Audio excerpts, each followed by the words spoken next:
Conference. We're going to build the best football program in the SEC Conference. You have now arrived at Stadium in Gale. The kick, it's been blocked again! How about it? It's been blocked again! It's going to heat one deep down the field. It's going to be to the goal line. It's going to be gone! It's a touchdown! And the Gators have won the game! Tyree Cleveland! How about it? I can't believe what I just saw! Dropping back to throw. Thompson fires the ball over the middle. It's Norrie! It's Norrie! Got a touchdown! Norrie's got a touchdown! Oh, man! Norrie's got a touchdown! Ahmad Black, in his final game as a Gator, takes it all the way home and sends Urban out the winner. You have now arrived at Stadium in Gale. Boys and girls, ladies and gents, welcome to another episode of Stadium in Gale. It's your favorite Uncle Silk. It's Dan. And Delatorre. Top of the top, beautiful Monday morning, same corner, same time. Fellas, what's up with it? Not a beautiful morning. It's like Armageddon in Gainesville. Crazy storm. Work? Yeah, I'm not picking it up. Yeah, those storms are coming here to Tampa here soon. But other than that, man, beautiful weekend. Got to go to a DJ show Saturday night. I got the hookup, boys. Story. I seen the IG story a little bit. Little Bender vibes, no? Bed by night. Yeah. Had a good weekend. Went boating yesterday, but so there's a DJ group called Two Friends. Talked about them on the show. I've seen them a few times now. They have some of their own music, but they really just mix a lot of really like popular music. They're known for their big booty mixes, which are really popular. Big booty mixes, not little booties. Yeah, they have a series of mixes called Big Booty Mixes. They're on volume 24 right now. So they play a lot of just like popular music, mix it in. But I was able to get a table for a very, very discounted price. When I found out what the table next to us paid, I was very appreciative of my friend that hooked it up. But the amount of money that people will spend on DJ shows is egregious. Nice. Well, you made it seem like they're they picked up where now that's what I call music volume 47, like where that left off. Yeah, that's a lot of volumes, man. You guys would like it. I think you guys would enjoy it. It's a mix of all types of music. A little DJ, I like big booties, so I might as well check it out. Yeah, you do. Yeah, big. Yeah, as a collective, I think all three of us could agree. But really good. Just good popular, good gym music. Good just being out music. But the amount of money that people will pay to be at these shows and to be where we were was egregious. So shout out to my buddy Joey. I got a pocket watch now. Like, how much did you pay for your table? Dan? Dude, the table next to us spent $12,000 just for the table. Holy cow! Yeah, and then they had what did to it buy come with? Big bottle. booties? No, it came with nothing. No bottles, nothing. Came with was a bunch of sausages for them. Oh, that's crazy. Big $12,000 in the sausage patches. Unrighteous. Yeah, no, my buddy Joey puts on these events around Tampa, and he reached out to me the day before because we were just going to go because there's like a little carnival and then the show. He reached out to me. We were able to get a really good deal. But the idea of spending, after liquor and everything else, like $20,000 to go see a DJ is see anybody. That's egregious. Yeah, that's Vegas price. That was a Miami Vegas price. too. Miami as well. Yeah, I've seen people do that. No shot. How was y'all's weekend? Big weekend in Gator sports. How was y'all's weekend? Man, I was too busy to catch up and keep up with all the Gator sports. So I was just, vicariously living through Nick on the timeline with baseball. Missed the basketball game. I had to attend a funeral of an old friend of mine, childhood friend, like a cousin to me. His mom passed away, so had to go out to Belgrade to a funeral. Then I, jetted down to Miami to do some work. So I wasn't able to sit in front of the TV and consume all the Gator sports that was going on this weekend, but we were active. I think it was a big weekend. I think softball beat Alabama. I can't remember who they were playing. I think softball swept. Just that baseball all week. A really good series. Yeah. I think Texas A&M is good coming into the weekend. We were thinking, have they played anybody? Maybe their record is inflated because they hadn't played anyone. They're a really good baseball team, and I feel better about Florida after this weekend. We'll get into it more later, but my weekends now. Yeah, at the park. baseball and then football during the week, right? Football was off last week for spring break, but they're back tomorrow, Tuesday, Thursday, Saturday. Not a fan of the hiatus in spring break. It's been fairly normal these past couple of years, but I'm just not a fan of it, man. You got to reacclimate, like it, because you got to have the acclimation period of before you get into pads, and then you do 2 days and go away. Like they don't restart the reacclimation, so it's just like. Well, I think they can be. I think they can be in shoulder pad shells for practice 3. So maybe that's the thought behind it. Is we'll do our 2 practices just in helmets. Go spring break. Take your iPad with you, please. Go over some stuff, and then when you come back, you're able to go in pads. You think the boys brought the iPads out to the beach in Panama City, or? I wouldn't, but I was not a D1 athlete. It was out there jamming to the Big Booty Volume 17. Yeah, I mean, that's a good one. It's a good one. Oh, man. All right, let's get into the show. Nick, Gator softball beat Indiana. There it is. Thank you. Yeah, you got it. You got it. Indiana, same thing. Yeah, close enough. Close enough. Only 2 states between them. All right, boys, let's chat a little bit. Oh, if you're watching on YouTube, please hit the like button. Please hit the subscribe button as well. Allows the algorithms to push us up to the top so that we can introduce ourselves to more and more people. We appreciate everybody that is watching. Feel free to drop in any comments, commentary. Super chats obviously get looked at first, but always enjoy when the chat is active. As always, let's give a quick shout out to our friends over at Lucy. If you are looking for delivered to your door nicotine pouches that are 100% pure nicotine and tobacco free, anything from the traditional pouches that you're used to. We've talked about the flavor breakers before, and they have gum anywhere between 2 milligrams all the way up to 12 milligrams. Go visit lucy.co/stadium. Again, that's lucy.co/stadium. I had somebody reach out to us and said that these products help them kick their dip habit to move to nicotine. So, shout out to that person. So traditional flavors that you're used to, the mint, wintergreen. They've got some different flavors, mango, apple ice, a few others as well. Go check them out. They also do monthly subscriptions where you will get 15% off when you do that. There is no commitment and you can cancel any time. So again, lucy.co/stadium will get you 20% off of your first order. Fine print Lucy products are only for adults of legal age, and every order is age verified. Warning, this product does contain nicotine, and nicotine is an addictive chemical. All right, gentlemen. Nick, let's talk a little bit about baseball. Gators go 2-2 this week, losing FSU, lose 1 game against Texas A&M, do get the game on Friday and the game on Sunday against Texas A&M, win the series, first SEC win of the year, first SEC matchup of the year as well. Gators are now number 6, I believe, in D1 baseball. Yeah, 6 up from 8. Yep, number 6 up from 8. So, Nick, give us a little highlight reel of the week in Gators baseball. Yeah, it Friday night started, and Kate Fisher looked great in the first inning, and then gave up 5 in the second. And I think everyone in the ballpark was sitting there thinking, this is exactly what we thought would happen, or was worried that would happen. To his credit, pitched well after that. I think gave up 1 run in the 4th.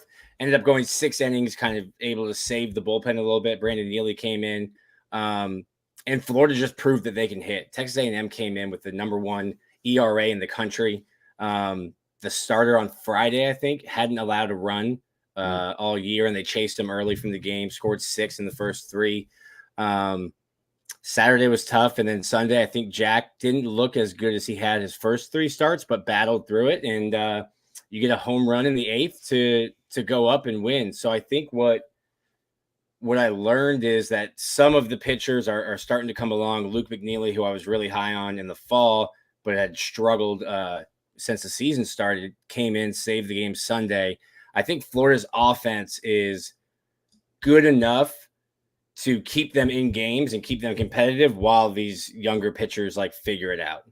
I think that was my big takeaway from the weekend. But Texas A&M was a very good baseball team. They could hit, pitch, played great defense.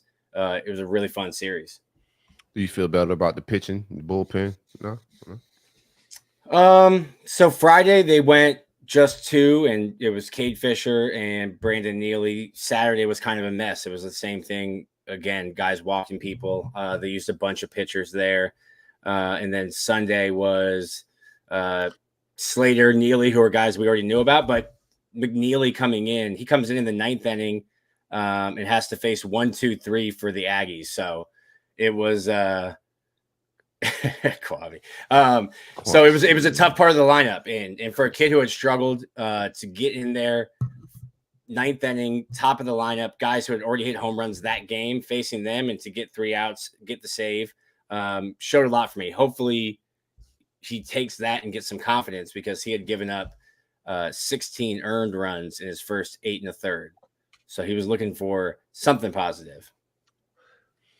Hey, Kwame, relax, man. We actually good in baseball, so we discuss everything around here. It's a flagship podcast. We even discuss gymnastics if you stick around long enough, man. Yeah, we Kwame, you missed a few weeks ago when we talked about the Gators beating Miami in baseball. So missed you that week. I think Miami got smacked this weekend. Sounds about right. No surprise. Man, I mean, the ROI on Ruiz Bucks recently has been rough. Football's down, basketball, one of the most disappointing teams in the NCAA this season. Baseball struggling. Life Wallet struggling. I'm glad you listened to the Make sure you hit the like button, Kwame, while you're here. Gators play Jacksonville, and they go to LSU this year in baseball. Jacksonville usually is a challenging game, no matter what. And then LSU is number 6 in the country right now, down right number 6 or number 5, down from number 2 this past weekend. But again, it's another tough week in baseball. Yeah, to get a little rematch of the championship series. Both teams lost a lot of talent. I think Paul Skeens and Wyatt Langford might break camp on major league rosters. So both teams lost a lot of talent, but it's always a great series, and that's a great stadium. We didn't talk the Florida State game. What went wrong that game? So I was joking with somebody. I was like, it's hard to ask Kevin O'Sullivan questions at the press conference because every game is the same thing. It's walking guys or getting behind in counts. Mm-hmm. Florida's averaging, before this weekend, Florida was averaging 6 runs in their losses. And I had a pitcher, former UF pitcher, text me, and he was like, if you gave our staff 6 runs, we were winning the game. So that's what happened. Immediately out of the gate, Florida got in trouble, not being able to throw strikes. I think Alex Philpott did well in the first inning and then gave up 3. The FSU, I think, scored 7 in the first 4. I don't have the box score pulled up, but just walking guys, getting behind in counts. Florida's been living in fastball counts and getting hit. So Florida State was terrible last year. How did they improve so quick? Link Jarrett's good. Link Jarrett's good. He's going to get FSU back to like where they should be. He's a really, really good coach, and I think they did some portal, but he's also a good recruiter. And it'll take time, but yeah, it's going to be a more competitive series than it had been for the last decade. Good to hear. We've been dominating the in-state boys, man. We need some competition around here. So Gators baseball back on the diamond on Tuesday, Friday, Saturday, Sunday. Tuesday, Friday, Saturday, Sunday. So take a look at them. I think it's late first pitch this week too. Yeah, 8 p.m. Friday. Yeah, 7 p.m. Central. So perfect. So we will move on. Gators go on a big run, end up just short of the SEC tournament championship. But let's run through those games. The Gators on Thursday played Georgia. They won 85-80. Todd Golden is now 5-0 against Michael White. The Gators then move on to Alabama, win 102-88 in a game that they started down 8-0. Ended up just really dominating the rest of the game from there on out. So great win for them. Texas A&M, they win 95-90, another comeback win for the boys. They were down, I believe, 18 at one point during the first half, and then they have a rematch against Auburn, who they had beat earlier in the year, just kind of dummied them. Gators just unfortunately lose that one 86-67. At one point, they were down 12, 15 points. They ended up getting it down to 1. And then Auburn goes on a bit of a run there. Unfortunate news out of the SEC championship game, though. The Gators center Micah Hangloten had suffered a broken leg, went to surgery right after the game, and he tweeted yesterday that he was out, and he said, "Gator Nation, thank you for all the love and prayers. It's helped me more than anyone can imagine. Keep supporting the boys so we can make a deep run in the NCAA tournament. I love you all." So let's talk a little bit about that. Then we'll talk about NCAA tournament. Gentlemen, Silk, I know you weren't able to watch much. Nick, I know you're at baseball, but the boys were close, further than we thought. Yeah, I mean, they made a little run, had the hiccup at Vanderbilt, but I think by the time they tipped at Vandy, they were already locked into their seed for the SEC tournament. Looked really good. I think they scored 100 against Bama twice this year. Yeah, came back against A&M. 102. It's tough. Like, Micah went down so early. It's tough to refocus, get back into a game. Obviously, you're losing that production, but just mentally for the team to stay in it and stay focused is a challenge. So, unfortunate. I think he has eligibility still. I don't believe so. No. Oh, that's worse then. But yeah, how much do you think it will affect them? Oh, he does. Now moving into the tournament. I got confused. He does have. Yeah. How much do you think it will affect them? Oh, 3 times. Look at Tawan picking up. How much do you think it'll affect Florida in the tournament? They have the winner of what? Colorado and Boise State. Only a sophomore. Yeah, no, I got confused. I know. I mean, obviously it's a tough loss for the Gators. I know a lot of people are really high on a few of the other players that the Gators have. I know that Micah was, not a big point scorer or anything else, but he goes down 2 minutes into the game. Just a really tough, unfortunate scene for the Gators. And, it's interesting. You didn't see Riley Kugel the last 2 games at all.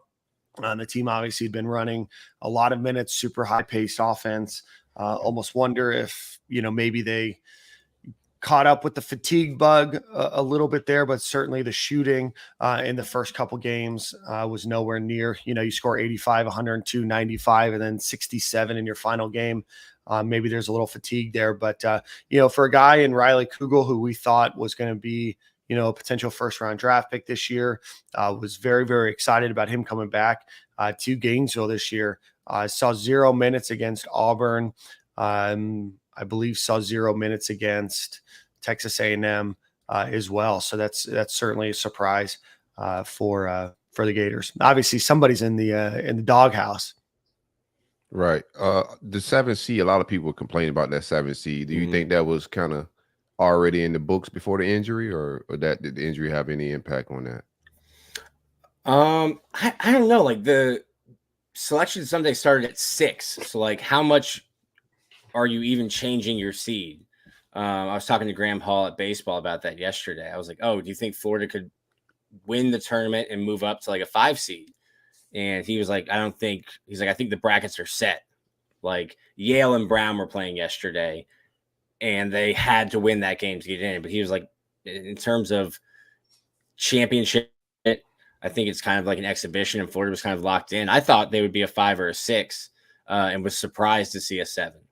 Yeah, I know Joe Lunardi had the Gators as, he does his whole thing, and then he ranks the top 4 seeds in each part of the bracket. And he has the Gators, or had the Gators before, obviously, the bracket came out, as the next 2 to deserve that 4 seed. Now, obviously, Joe Lenardi's not the one picking the bracket, but I thought the 7 seed was a bit egregious. You are then matched up against Marquette in that next round, which, I think is somewhat favorable but compared to where they could have been. But it's almost like if the Gators would have lost to Texas A&M, Micah doesn't get hurt, you're probably in the same seed. And, is that better? Right. And so obviously you want to go and you want to compete for the national champion or the SEC championship, but that's, just kind of a tough look to be a 7 seed after you go on that long run. Gators obviously have, a lot of pretty big victories this year. Alabama's a 4 seed.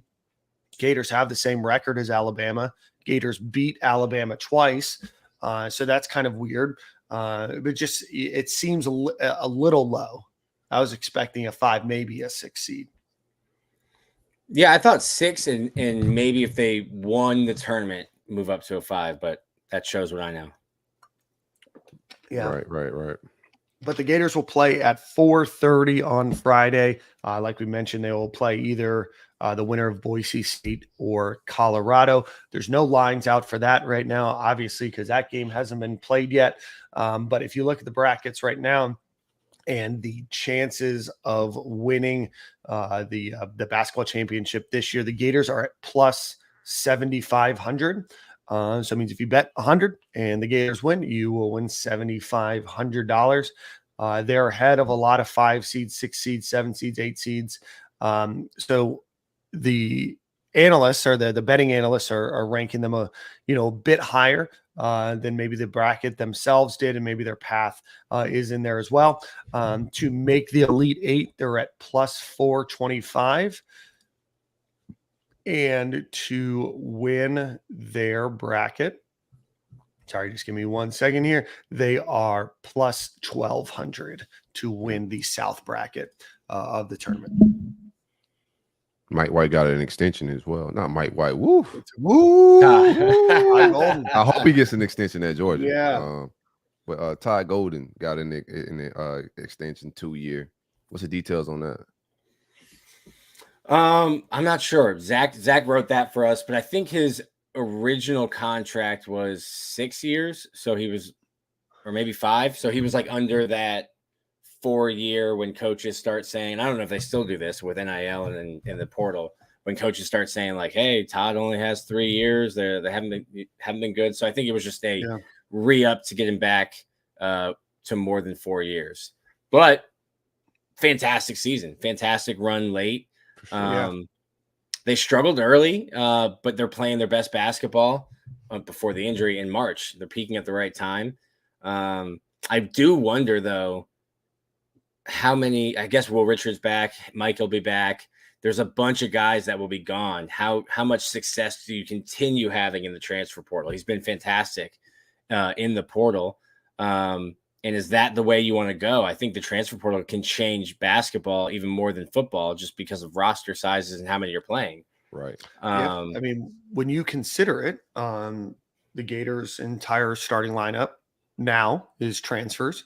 That doesn't include E.J. Jarvis, who transferred from Yale, who retired from basketball before the season started. He was the Patriot League Player of the Year, I believe, or Ivy League Player of the Year last year. So, and then he hit on both of his high school recruits as well. So may lose some to the portal. You're going to probably go and have to rebuild this team as well.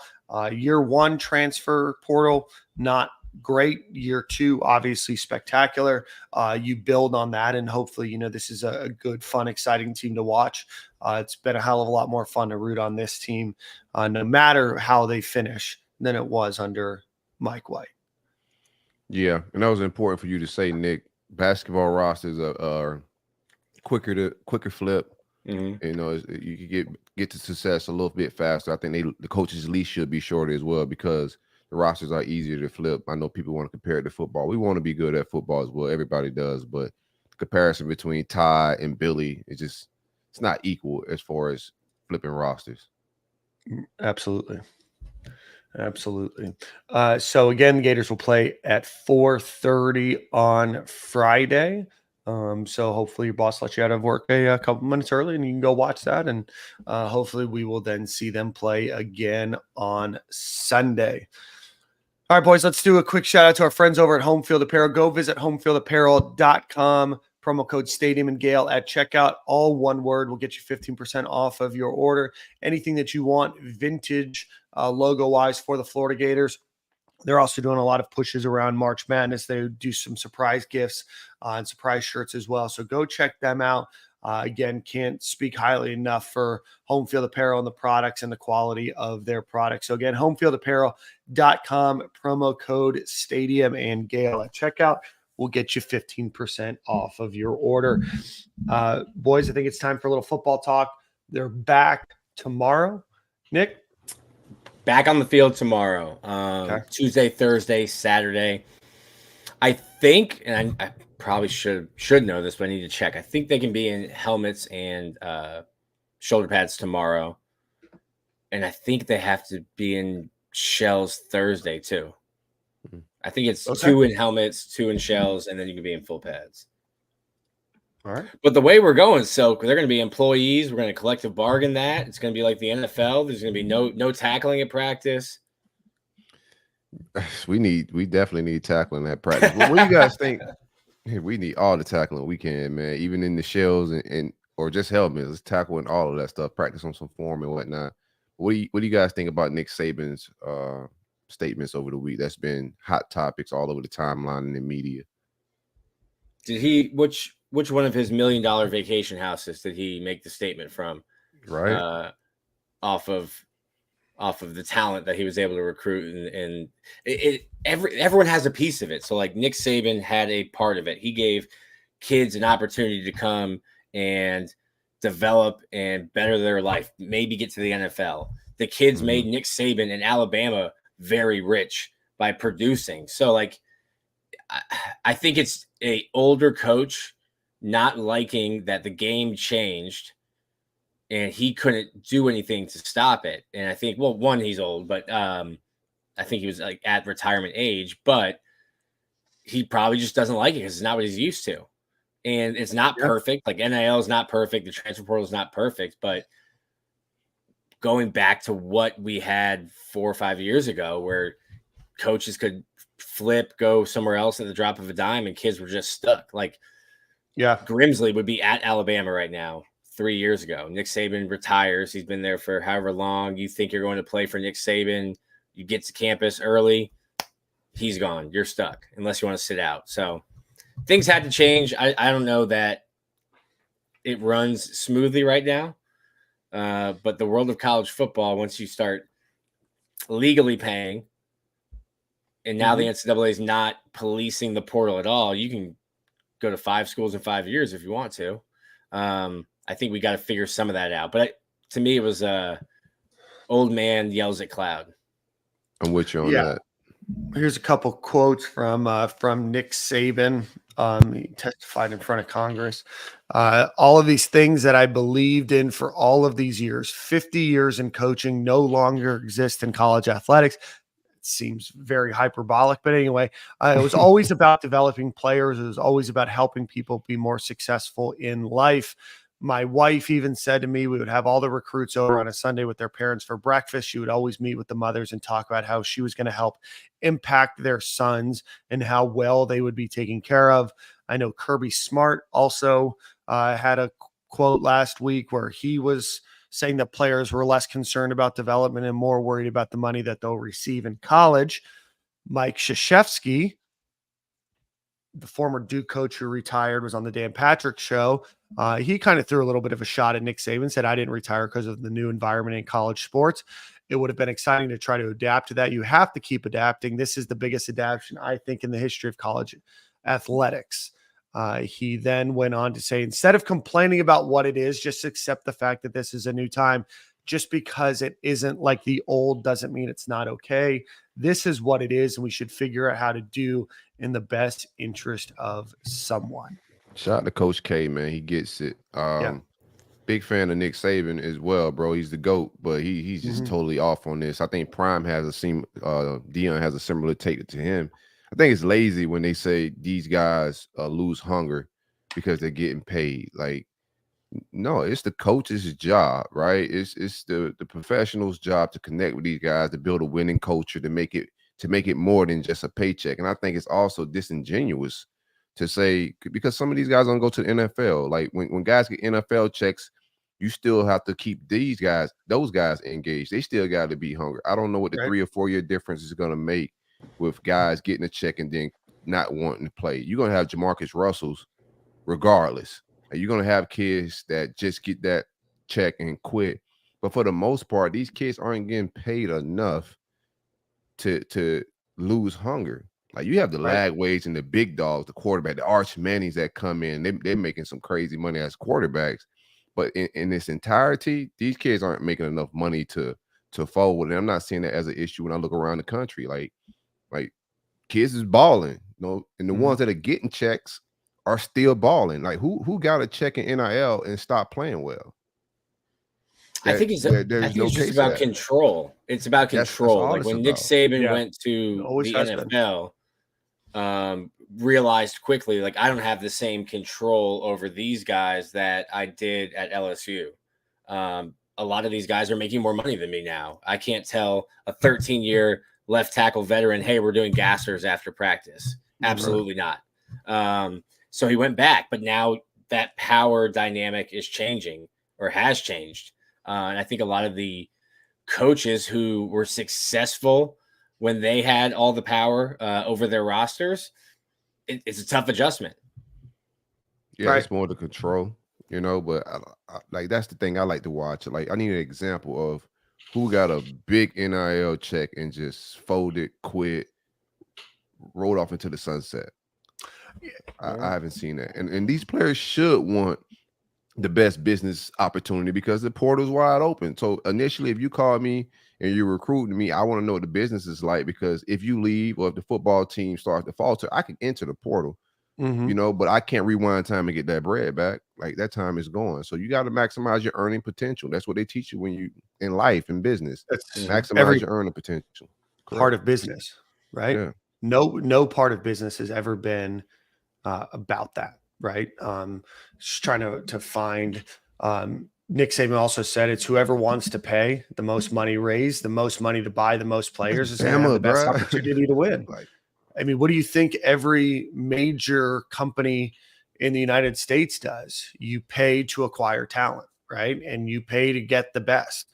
You want to know what something about those teams are, or those companies that hire the best people? They also have very high expectations of those people as well. So I would hope that if you want to win, and this is your way to win, then you are going to try to get the best players, and then you are going to hold them to that expectation, and that's how you win, right? You can't just get a bunch of prima donnas. I want to get paid. You're never going to win that way.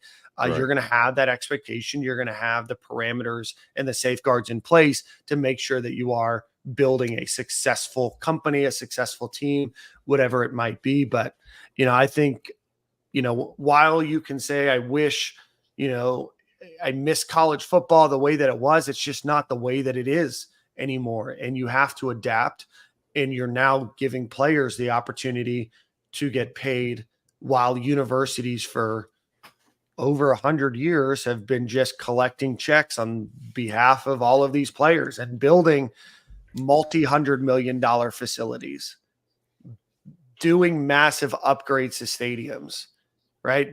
That money has never trickled down to players, and it's still not trickling down to players. But now there's an opportunity for these kids to get played, and to go and whine and complain about Congress about, that's just, I'm worried about the development of these players. It's like, you don't care about the development of that player, or they're not mutually exclusive either, right?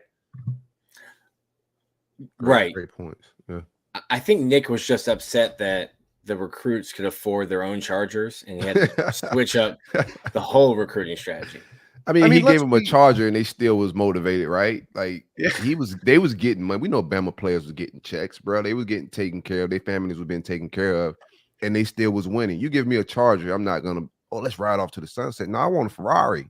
Like these guys aren't getting checks to make them, like, they're from poverty, most of them. These little checks aren't making them satisfied, bro. Like, that's just a taste of what it could be in the NFL. That should remotivate you to, like, get in the gym, work harder, and go get bigger checks.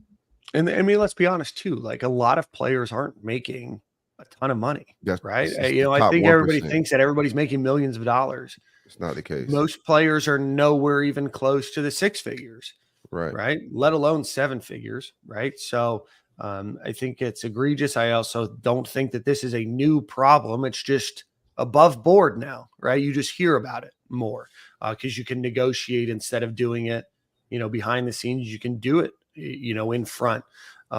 Players are talking about it. They're showing off what they have, which is the same thing a lot of other people do, right?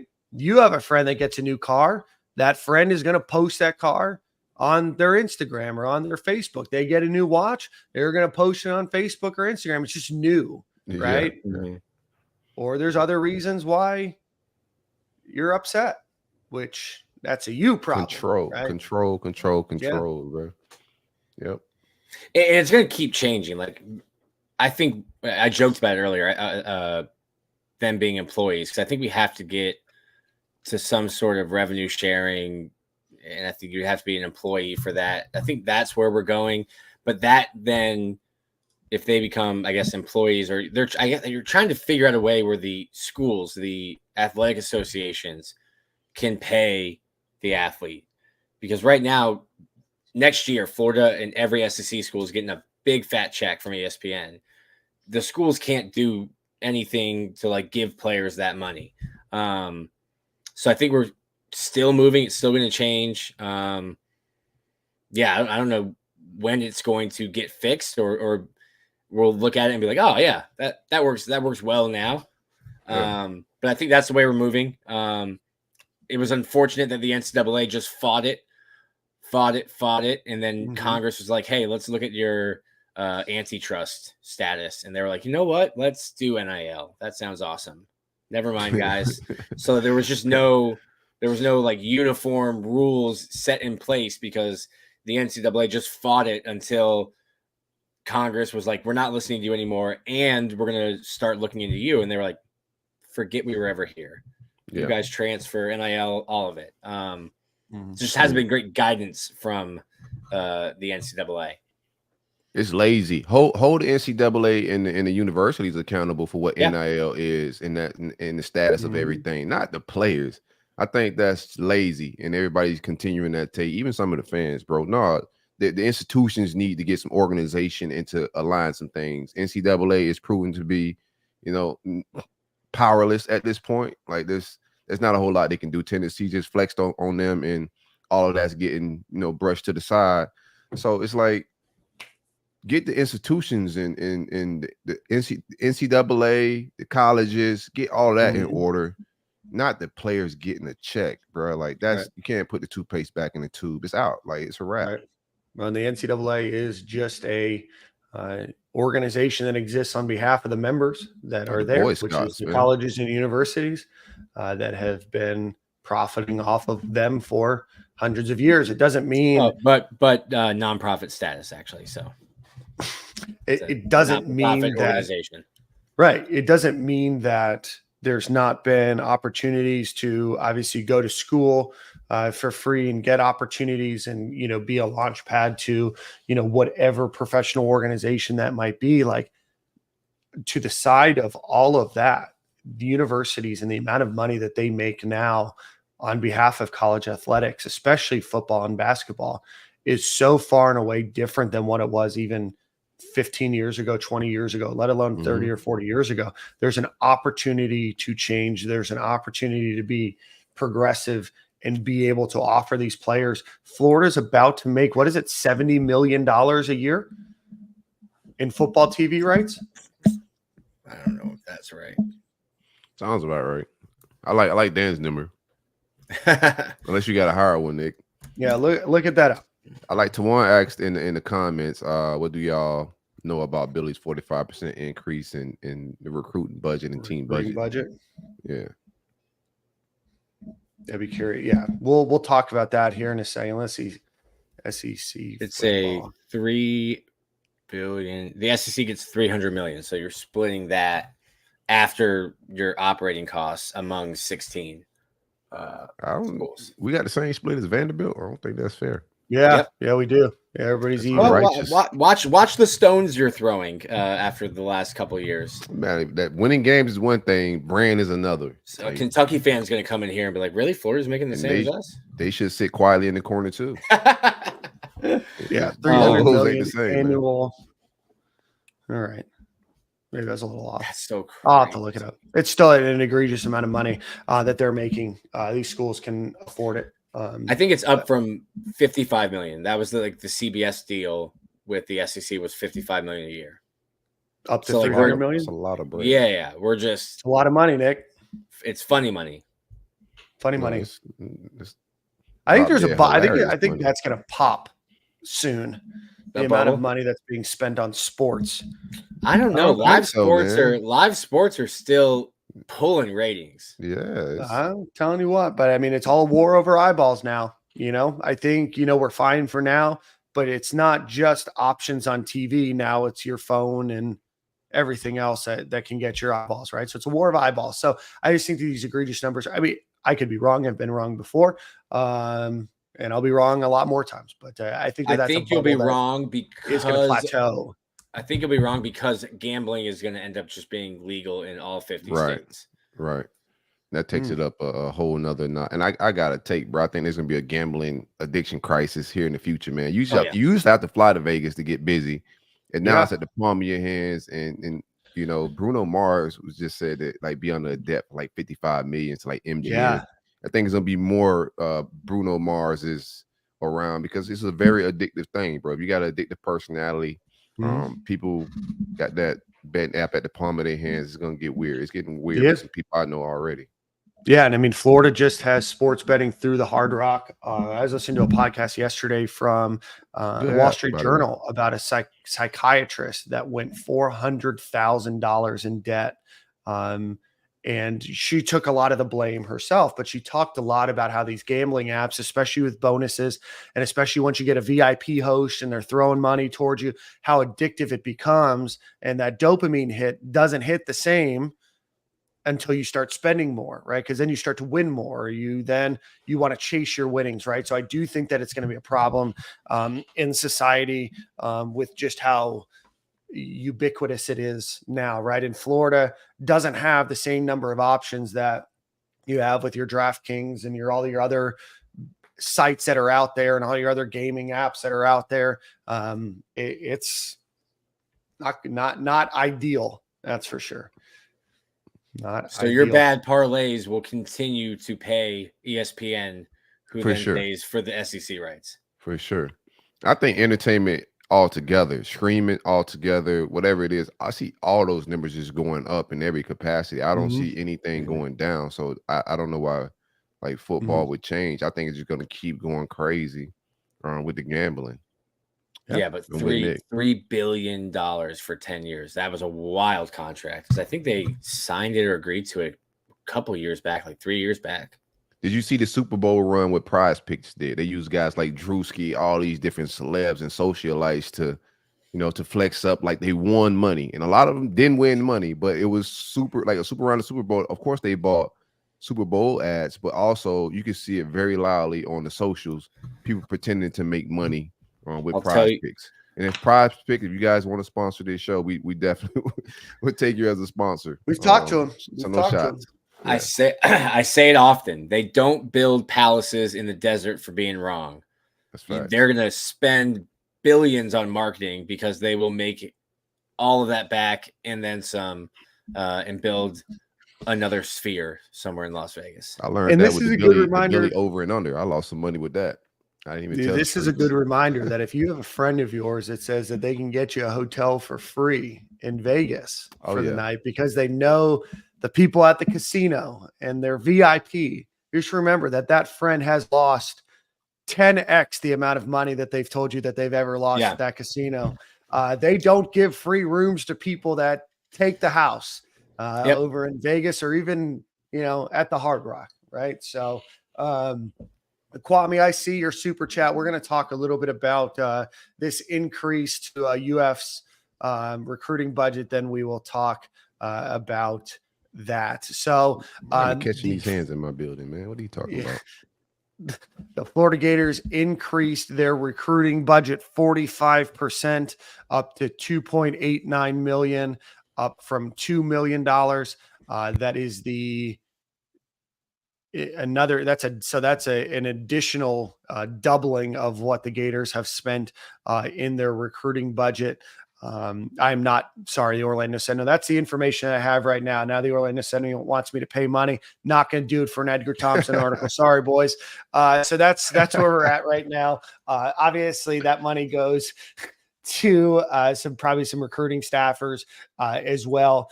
We've talked about it.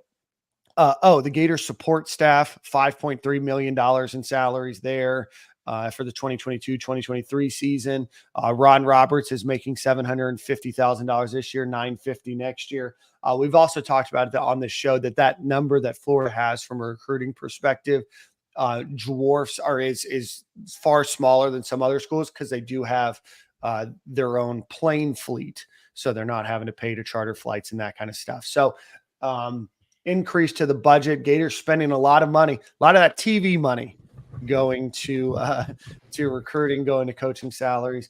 Spending checks before they come in. Yeah.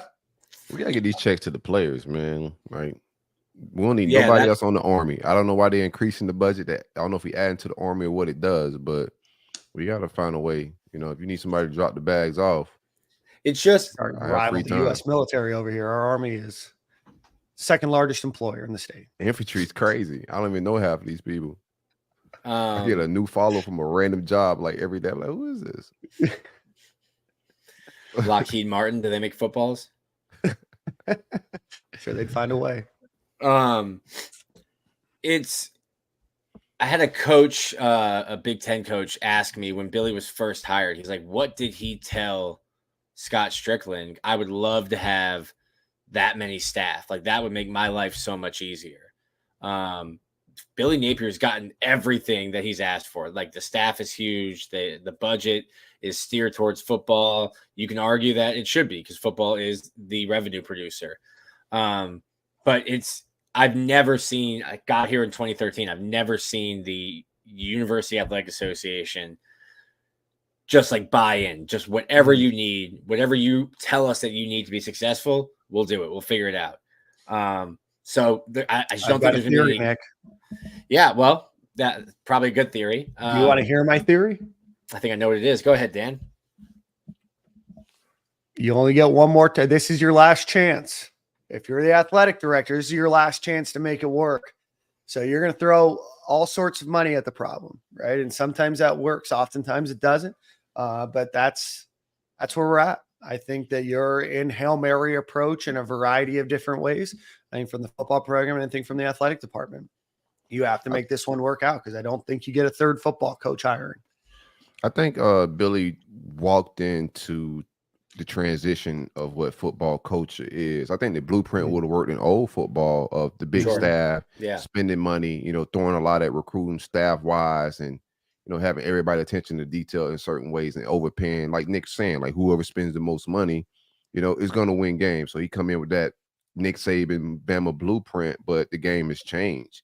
And a lot of our funds and a lot of our resources just need to be allocated towards NIL because it's the Jimmy and Joes. Like the coaches matter, but more so the players getting the right players on the roster matter. So I just think like that philosophy and the blueprint of what he had when he walked in would have worked, 3 years ago, 4 years ago, maybe 5 years ago, but not even 3. He's been here like 3.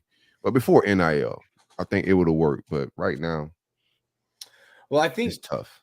I think Scott Strickland got put into a bad spot because Florida was so far behind in facilities that he had to start changing baseball, softball needed revamped. Right. So he still is in the mindset of, hey, we need to do this hundreds of millions of dollar renovation to the swamp. They're trying to do a new golf course and a whole new golf setup. And every time I bring it up to Scott or to Billy, it's, hey, we have 500,000 living alumni. And I'm like, but you just keep adding hands. And you're adding extra hands that are going to the same people and saying, hey, boosters, maybe there's a millionaire who graduated from the engineering school and he wants to send his $1 million to the College of Engineering this year. Well, we need it for golf and for football and Florida Victorious over here. And it's just like, where do you send your money? I saw Ole Miss's AD come out maybe a couple of weeks ago and said, hey, we're shelving our $300 million stadium renovation. He's like, I know where it is on the shelf. We'll come back to it, but we're going to be directing people to donate to the Grove Collective, which is their Grove, which is their smart, thing. man. So Yeah, it's tough because mentality. Yeah, and Scott gets a lot of crap for building, but I think he needed to. Like they were on track to put that beautiful new football facility they have was going to be in the corner over by track and field. It was going to be 3 stories. It was going to be a mess. So he's built a beautiful baseball stadium. The football facility operates way better than it would have. So he's done things that he needs to do, but at like his master plan, then they threw an NIL and they threw in the transfer portal. And it's just like, I think you need to look at it and say, can we raise starting at 400 million for the Swamp at the same time of putting a competitive product on the field and directing people to donate to NIL? Yeah. I mean, you have a chicken and the egg problem, right? Do people donate because you're losing and say, hey, we need to donate more money to try to get better players? Or do you say, hey, we've had a losing product for the last 3 years. Is my money better used elsewhere? Right. And you can imagine that if you are a wealthy donor that's being courted by the University of Florida athletic department, you're also being courted by the University of Florida, whatever college you went to, what other activities or interests that you have in your life. Fundraising, the ability to know how much money you are and what kind of whale you would be is very out there now. Everybody wants money right now, and the economy is fickle right now. Some are doing great. Some are getting by, trying to figure out what's going on. Interest rates are significantly higher now than they used to be. So that's impacting a lot of people. It's a tough time, but yeah, I don't know the answer. I know that you can criticize Scott for a lot of things, but his ability to fundraise so far has been pretty legitimate. So, all right, let's get to Kwame.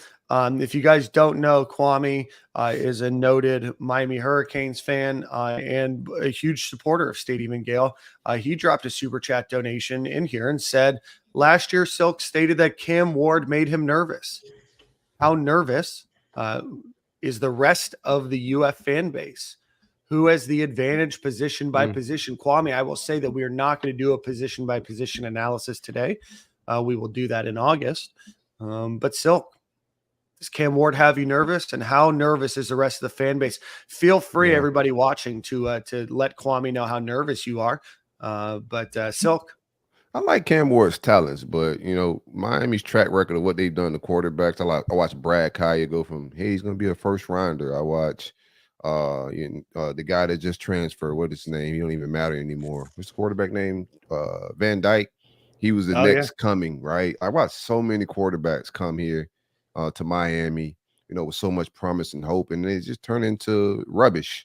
And that's what I expect from Cam Ward. Miami always have the best rosters. Until the games get played and the NFL draft comes around, and then there's no talent. But in between time, they have the best roster, the most talent. Once the games get played, once the NFL draft rolls around, it's all rubbish. So and they don't know how to nail the ball. I had completely forgotten Brad Kaya was even a person, and Miami fans treated him like the next Tom Brady. Yeah, they sure did. Shout out to Brad. Kwame has said, I need some data to support this. Now that NIL is allowing Miami to be Miami, we can stack NFL-worthy talent in the trenches and at skill positions. So we are in our 3rd year of NIL. Don't think that Miami has had a presence on the national stage during that time, but I'm going to let Kwame provide some data. Some folks in the chat, Tawan, he's not nervous about Miami. Tyler's not nervous about Miami. So on behalf of bringing Cam Ward in Mario Cristobal to the Swamp and winning, I know it's going to be a mid off of coaches. Just keep it a bean, right? Battle of the mid. Yeah, I mean, it's a hot seat bowl. Whoever loses is going to be on a extremely hot seat. But bro, this stadium, You're not bringing Cam Ward and a guy that don't know how to do the victory formation and winning in my building. That's not happening. It's just not happening. It's loud in there, man. I think both coaches are probably in the same spot. You're under 500 going into year 3. You're trying to sell hope, and like good luck selling hope to your fan base, losing this rivalry game. And it's not even like, I feel like losing this game is even worse than like FSU, because you'll get FSU again next year. Right. Florida and Miami will play next year, but then when will they play again? So I think it's 27. Oh, so they don't play in 20. I think we got them next year. 25? 25. Go down to Miami at 25. It's a home and home. Okay. Sorry. But even a little more elevated. We gotta go down there, unfortunately, then. Yeah. But I think the stakes are a little higher for Billy, like you said, Silk. Do you see that they're doing their spring game as like an invite only thing at like their practice facility? Yeah, they're doing it at like the YMCA. Lockhart Stadium anymore? No, Hard Rock had already booked the birthday party, I believe. So yeah, no, you guys are right. August 31st, 2024, and then September 20th, 2025, in Miami Gardens. But I think it's more on the line for Billy because it is at home. It's easier to sell, hey, we lost a road game in a tough stadium than it is. Tough stadium, Nick. For Miami coming to Florida. Yeah, they gotta come to the Swamp. Oh, I'm sorry. Easier to sell Miami that. Stadium. I thought you were saying Miami Gardens is a tough stadium if the Gators were playing away. No, it's an NFL stadium with an NFL team.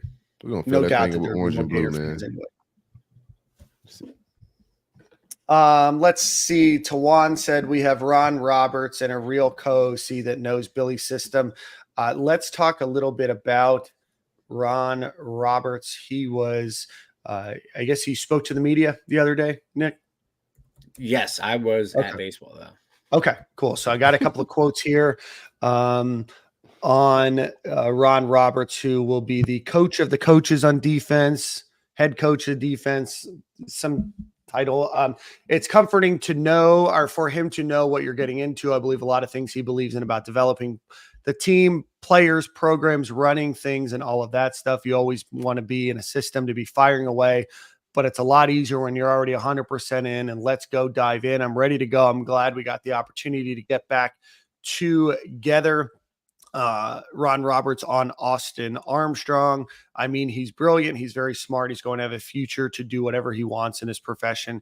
It's going to be tremendous. I'm just happy to be here to have the opportunity to help him in ways. And that's one thing you get with a chance to be older. You've seen some things. So number of other quotes in here, but as you can imagine, probably a lot of coach speak there.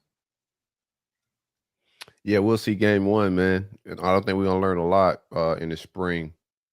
If the pass rush is good, we're gonna be thinking the O-line is bad. If the pass rush is bad, we're gonna be thinking the D-line is bad. So I don't think we're gonna learn a lot. I thought our D-line was excellent last year. We all was hyping it up and felt good about it going into the fall, and then it went to rubbish a little bit. And then we kind of seen that offensive line was bad, right? So just wait and see. Wait and see mode for me. Yep. But I am excited to have somebody older in that room with Austin Roberts and over Ron the play. Armstrong. Austin Armstrong. Oh my God, mixing both of the names. Hey, that might be that's a Nilk thing right there a little bit. It's a Nilk thing. It might be the Austin Roberts defense. You know what I mean? I like it. That's an interesting dynamic. Roberts was the defensive coordinator at Louisville, Louisiana, and Austin Baylor. was his graduate assistant. Yeah. So a little shift in there. power dynamic there, but they're saying all the right things, that Austin's calling plays, that they were talking weekly all last year. We'll see how it plays out. He said one other thing, Dan, that I think he said we have to be elite tackling. Yes. Sorry, I missed that. The tackling coach, I think is what Armstrong called him. So I'm guessing Ron will take that too. It's tough to practice it. They don't really tackle at football practice anymore.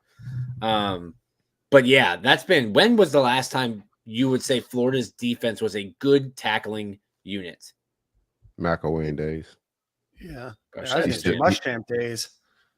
He still has some Muschamp Well, guys. yeah, that's what it was. Yeah. He was still Guys, cooking with Champ's leftovers. For sure. Yeah, I mean, but yeah, it's been a long time. I mean, we complain about missed tackles for all of the last two coaching staffs. Yep. Right. Listen, you can be exotic Overall on toughness, defense. I would say. Yeah. Like, you can be exotic on defense, put people all over the place. At the end of the game, at the end of the day, it's a simple game. You got to get the guy with the ball on the ground consistently. Yeah. Yeah. We need some gangsters. Most importantly. Shamar James The back internet loves healthy that is you going to say help that. us. So every time we post this on YouTube, everybody's like, "Got to get more gangsters." That's just that's just what we need. More gangsters on the team. Man, you need that mentality. You need your Major Wrights. You need your Brandon Spikes. You need guys with that edge. We got a lot of nice guys here right now. So we'll see, man. But I like the freshman linebackers that are coming on camp. I think Miles Graham and forget my linebacker out of Aaron Childs. Yeah, correct. Pup Howard. I think we got some gangsters on the way. Pup Howard, I like his game. But I think in the middle, you just need somebody. I like Shamar. He's not a bark guy. He's not a rah-rah guy, but he's not Antonio Morrison. Nah. That's probably our last dog gangster, right? You know? Shout out to Antonio Morrison, man. I miss that guy. That hit on EJ Manuel. I think about that just random times when I need just a little motivation in my life and a smile on my face. That changed a lot of things that night. Yeah. But yeah, I think we got some guys on the way. They're just young, but being young is not an excuse this year. Shamar James is gonna be back and healthy. He's gonna do what he gotta do. He's gonna do some gangster things. He's just not a barking guy. He just gets the job done and quietly go back to the huddle. But I did see in one clip where he's being more vocal and showing more leadership. And I do like that from him. Shamar James. Yeah. Haven't seen him speak a lot at practices, and he was kind of rallying the guys. So maybe he could take on some leadership roles and get more vocal. We'll see. But that's what I think we're missing on the defensive side more than anything. And ball hawks at safety. Too many overthrown balls, errant throws that aren't being, nobody's paying the price for bad throws in a long time. You know what I'm saying? So just fix down the middle. We'll see. Got some time. I'm going to lie all the way to the game. And there's no reason not to lie because Miami stinks. Both parties are lying. It's mutual. Here's another quote on Ron Roberts, just about what being called the godfather of the defense means. He said his scheme and priorities that will come with it. Well, it's still the basic same things. We want to stop the run. We want to be efficient. We want to get off the field on third down. Those are basic parameters. And we want to make sure your calls are based upon those things, especially facing great coaches in the SEC every week. But you also got to be multiple so you can use your talents so that in some ways you're leaning in and you got more and more edge rushers. You got more D linemen. You got more DBs. How can you use those guys to get the best people on the field to help you win football games? About tackling, we've got to emphasize it. Pardon me. We've got to be great in that category. That's what this game is about. You do all this stuff and you can draw it up, but if you can't tackle them and get them on the ground, it's kind of a problem. It sure is. So we'll focus on those basics and those fundamentals. Make sure we're getting better as a group. The Gators ranked 111th in college football last year in tackling. 116 missed tackles last year, 132 missed tackles in 2022. You are right, Nathaniel Rogers. The key is the weight room. Yep. And you got to want to smack people and tackle people. I don't think the weight room brings that type of mentality, but it definitely helps when you try to wrap up getting guys to the ground. You need strength. And I did see your comments about DEI, but I don't know if you want to jump into that. It's been a show. Yeah. All right, boys. Any final comments before we close out for the day? I don't got think a quick so. ad read. Silk, I know you've got song of the week. Oh, be prepared for that. All right, cool. Well, as always, quick shout out to our friends over at Alumni Hall. If you are in Gainesville, go visit them on Archer Road, or if you are on the World Wide Web, that is alumnihall.com. Let them know Stadium and Gale sent you. Anything that you'd want, accessories and apparel wise, from infant to grandparent and anything in between, tailgate supplies, golf supplies, t-shirts, polos, whatever you guys might want, go visit alumnihall.com or go visit them on Archer Road. And again, if you are on YouTube, please hit the like button, hit the subscribe button, share it with your friends. We appreciate your time today. Silk, take us out. Man, I wasn't prepared, but I'm gonna keep it chill. Let me get Low Tide, Destin Conrad. Some good vibes. That's all I got. Cool. All right, boys. Corner, we'll see you at the same corner, same time next week. We appreciate you guys all for watching and talk to you guys soon.